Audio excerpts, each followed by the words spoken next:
Magandang umaga, nagbabalik ang PTV Newsbreak. Natanggap na ng Department of Justice ang hinihingi nilang dokumento sa Anti-Money Laundering Council o AMLAC ilang oras lamang matapos ang speech kahapon ni Pangulong Rodrigo Duterte sa National Bureau of Investigation. Ayon kay Justice Secretary Vitaliano Aguirre, 2 oras matapos ang speech ng Pangulo kahapon ay agad na nilang natanggap mula sa NBI ang dokumento.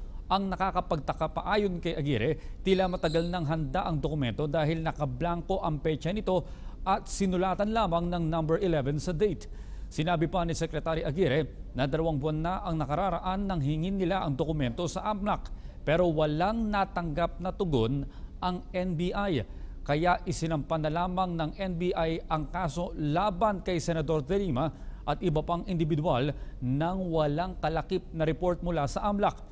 Sinabi pa ni Secretary Aguirre na sobra-sobra na sila sa testimonial evidence para masuportahan na talagang may nagaganap na transaksyon ng iligal na droga sa Bilibid dahil sa pahayag ng mga high-profile inmate sa investigasyon ng House Justice Committee.